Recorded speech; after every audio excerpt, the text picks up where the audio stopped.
Greetings, coffee lovers. We are recording today on a much delayed project, which is preparing green coffee in a cast iron wok, or in this case, carbon steel wok. The coffee we are selecting today is not a sponsored product. This is coffee from Sweet Maria's. I happen to love them. They're not paying me to say that. I love them, and I'm a customer completely of my own volition. What we're looking at today, we have a carbon steel wok brought to you by Souped Up Recipes.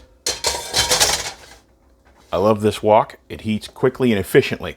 I have my stovetop here set to 6 on a 10-point scale.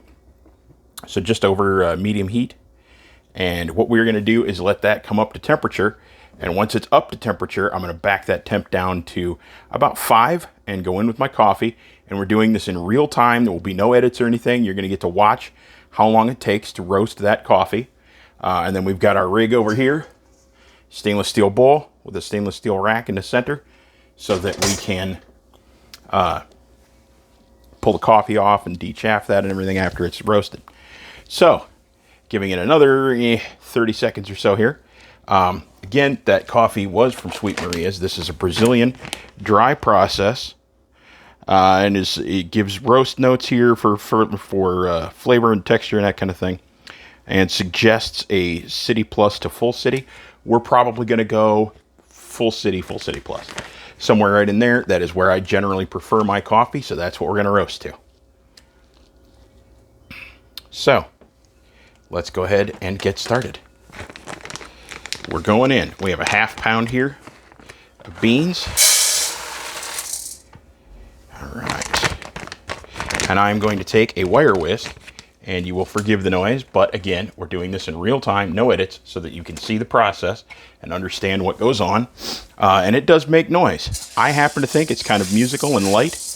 But basically what you're doing here is you just want to kind of move the coffee around so that it heats more evenly than it would if it were just sitting there, because obviously having its heat source being an iron pan, or in this case carbon steel, it would just roast on the very bottom and it would burn, and then the top would not get all nice and roasty, toasty, wonderful. I will warn you, this is going to get smoky, so do this on days where you can have your windows open, or if you've got a really good range hood, have that range hood going. I opted for windows open because it's a nice day. Definitely want to accommodate that. And just so you know, the hand you're using to stir all this with is going to smell like coffee for a day and a half, 2 days, no matter how much you wash. Because you're going to be eating a lot of coffee steam from its surrendering moisture, and then eventually smoke as it carbonizes a little bit. And this is going to be a fun experience. Again, you just kind of want it to move around. And I will come out of this when it's time for first cracks. You can notice those kinds of sounds. And just as we have a few that will enter second crack, I will let that go for a few moments there so you can hear those differences as well. Other than that, I'm going to try to shut up and let the interplay make its music.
You might be able to see here we're already getting some yellowing, and the smell of coffee bean is definitely starting to hit the air.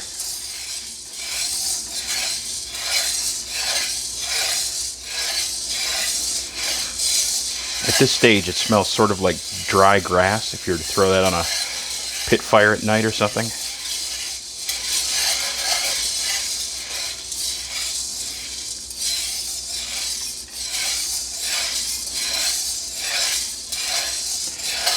As the coffee gets darker, the notes in the air are going to get more and more smoky.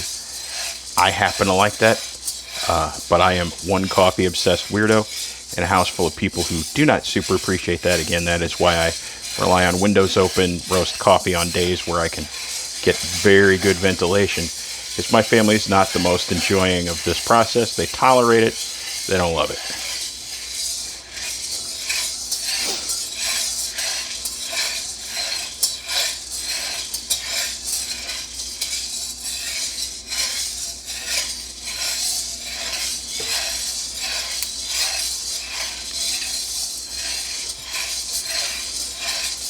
Just heard my very first pop of first crack happening.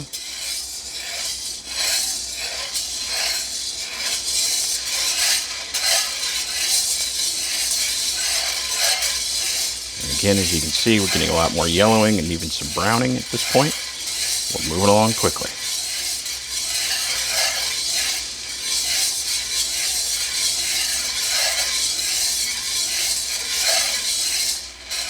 All right, let's go in for that zoom in.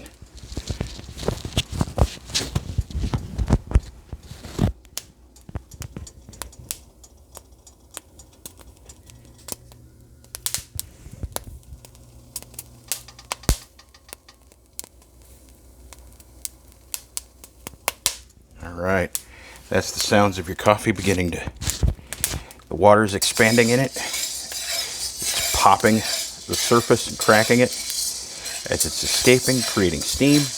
That's what you're seeing here. This isn't really, it looks like smoke at this stage. It's still not smoke, that's steam escaping your coffee. But that also means it is warm, so your hand had better be inoculated there. Make sure you've got you're using your leatheries, or if you need to, use a glove on that hand. Because it does, again, it does get warm in that pot. And you see, even just from that brief moment there, we've got some here that are much darker on the surface than others. Just from that brief moment of stillness, that's why you want to keep these moving.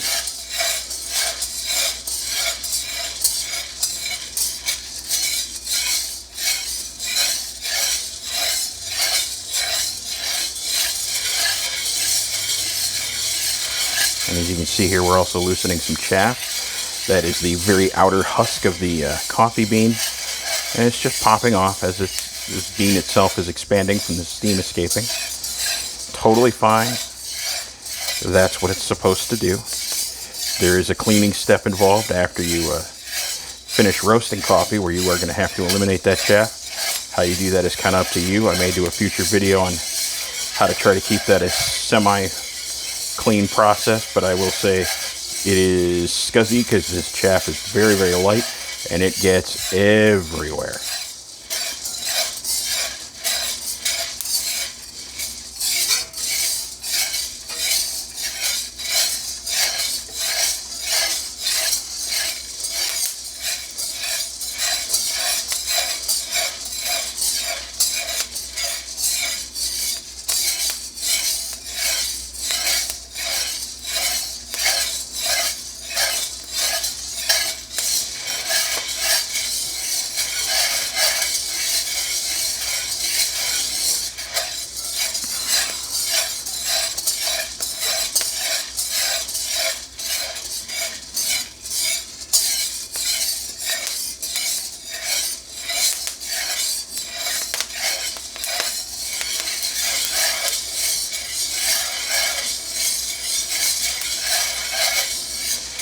Now definitely when you're roasting in a pan, you are not going to get a perfectly even roast. And most coffee roasters, if you're going to a professional house, they're going to tell you how wonderful an even roast is and blah, blah, blah. And you're right.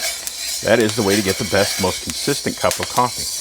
I find pan roasting gives you this slight variety that makes every cup just a little bit different. Because when I go to grind this, it will get ground all together. Some of it is going to be darker. Some of it is going to be a little bit lighter. Most of it is going to be right in the middle, where I'm aiming for as far as my roast goes. And I find that gives you kind of a dynamic flavor profile. You're getting the caffeine benefits of the lighter roasts, and at the same time you're getting those deeper flavor notes from the darker beans that get through. I like that. I like that kind of rustic taste, and honestly, I've looked at pricing into the air poppers and all that kind of thing. I did in fact try an air popper one for a while, an air popper popcorn popper for doing this, and honestly just didn't really care for it. It wasn't really my bag. I went back to pan roasting, haven't looked back.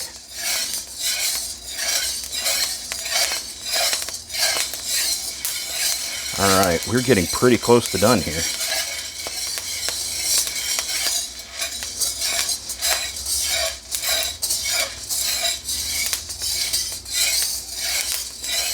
As you can see, we're dark brown. We don't have anything that's super black yet. We've got a few that have black surfaces, but they're not completely charred black.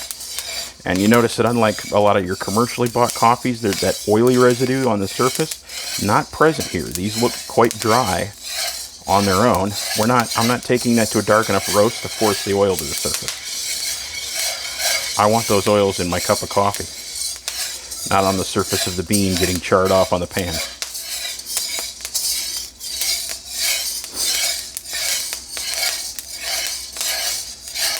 All right, as you're hearing here, we're getting some of those louder pops of second crack happening. That means that I am just about done.